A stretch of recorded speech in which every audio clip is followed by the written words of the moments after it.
So should you be doing a master's before you apply for a PhD?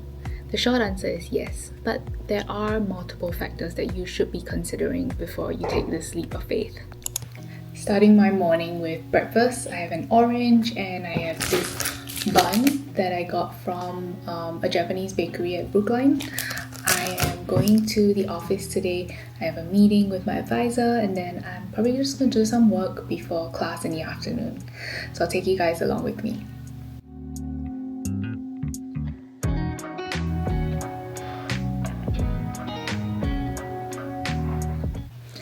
This is like a custard-filled bun and I love custard-filled buns.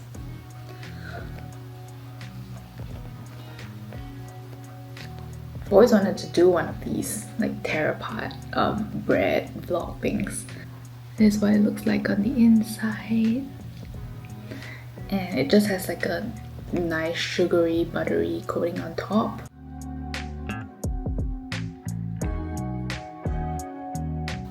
I've been to this bakery a couple of times. I've tried this one and I've tried the panna raisin. Don't know how you pronounce it, but it's like the pastry that's rolled up with a bit of custard and raisins. I really like that one. But this one I think is better for breakfast because the taste is milder and it just feels better on the stomach in the morning.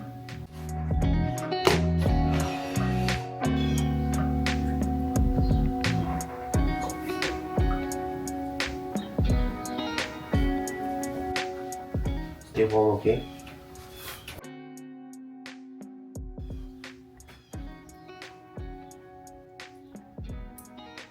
Bye-bye!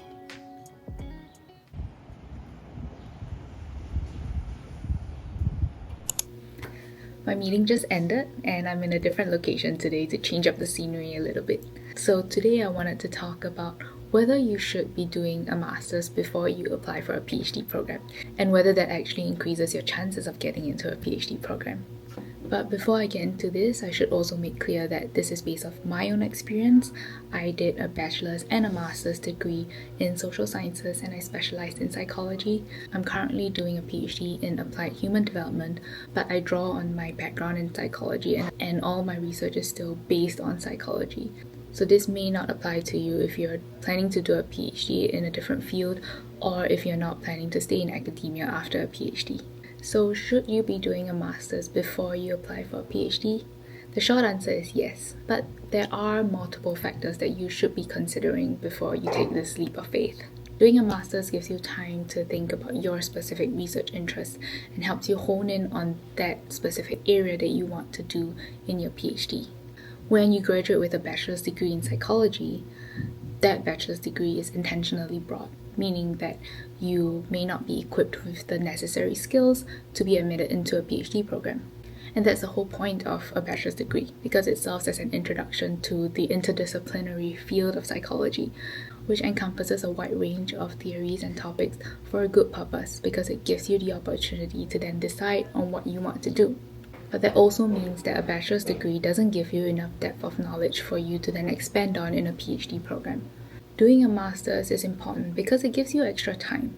This extra time can be used for you to decide if you really want to commit to a PhD. It helps you hone in on the specific research topic that you're interested in, helps you build up your CV, gives you extra time to work on some publications, some conference presentations to show how serious you are about this direction that you're going in. Importantly, it gives you time to think about why you're interested in something and how you can bring this interest into the next 4 or 5 years of your life in a PhD program. That 1 or 2 years in a master's program can really change the way you think about research and help you arrive at what you're really interested in research. So for example, in my undergraduate studies, I was trained in the field of moral development. I was specifically looking at how children lie, why do they lie, how can we teach them to be more honest, and what are the mechanisms under children's ability to lie. So while I found all of that interesting, during the 2 years I had in my master's program, I realized that what I was interested in is not about children's lying behavior, but rather how they came to lie, how they learned about lying. And that then led me to thinking about how children learn about things and how do they learn from people. because we're all social beings and, we rely on other people to learn. So if I didn't have that 2 years in my master's program, I probably wouldn't have arrived at where I am right now. And it wasn't that I woke up one day and shifted my whole research interest. It came with thinking about the research that I was doing, showing up every day and reflecting on what I've learned at each session and at each stage of the research program that I was in. So my point is that doing a master's degree gives you that extra time to think about research while you're being surrounded by research and surrounded by the people that make up this research community. Which then leads me to my next point about making connections. That 1 to 2 years in your master's program while you're working on your publications and presenting at conferences, this is the perfect time for you to meet people in your field, people that you would never get to meet as an undergraduate. When I attended my first international conference, I got to meet the people that I've only read about in papers, people that I've cited in papers that I've written. I'm seeing them in real life, and that was a huge starstruck fangirl moment for me almost. And meeting these people in real life, seeing how the research community works, and how people are genuinely interested in the research that everyone is doing, it made me more certain that I want to be part of this community. In my mind, I'm thinking about where else would I ever be surrounded by people of this caliber, people who are genuinely so interested in what they're doing, and people that I would strive to want to be. Also, in that 1 to 2 years that you're doing a master's degree, it gives you the opportunity to learn more about what academia is and what to expect from a PhD program. Because it is going to be rigorous, and it's a type of rigor that you don't experience in an undergraduate level. It's hard to comprehend the kind of rigor and the type of expectations that people have for you as a PhD student, expectations that you have for yourself as a PhD student. One of the best things about doing a master's degree is that you get to take graduate level courses to expand your knowledge and your interest in specific fields. A common complaint of a psychology bachelor's program is that you don't get enough experience with statistics courses. So what I did in my time during my master's degree is intentionally take up statistics courses to firstly face my fear of statistics and secondly improve my statistics background, because going into a master's degree I had close to zero knowledge of statistics. And I was fearful of statistics. So giving yourself that extra 1 to 2 years to pursue a master's degree firstly gives you time to think about what you actually want to do, and secondly equips you with the skills that you will definitely need in a PhD program. But before you apply for a master's degree in hopes of then continuing on to do a PhD, there are certain factors that you should consider. Firstly, you want to make sure that the master's program that you're applying to is research-based or at least research-focused.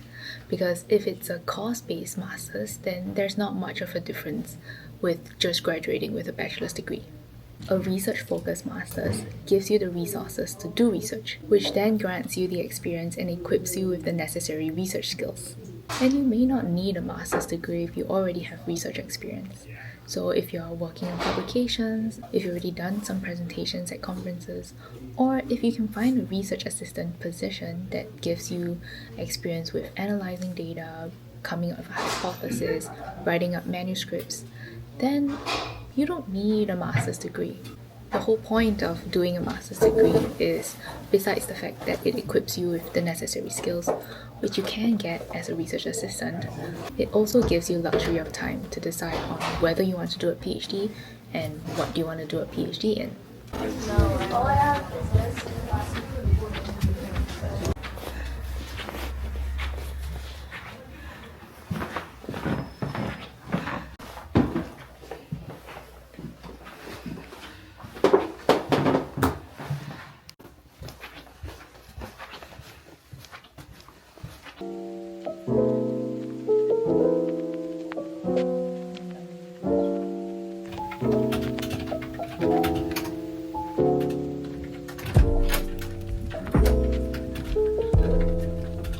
Oh, you're back.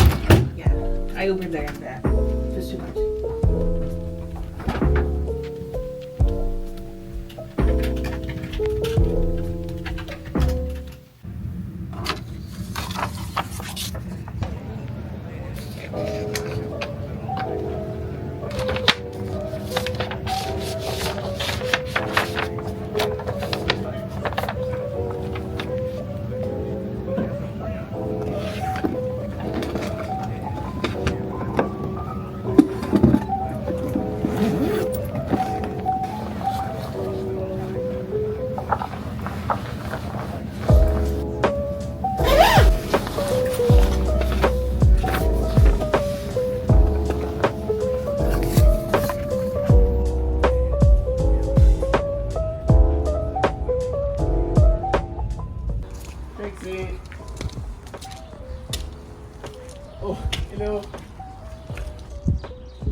missed you.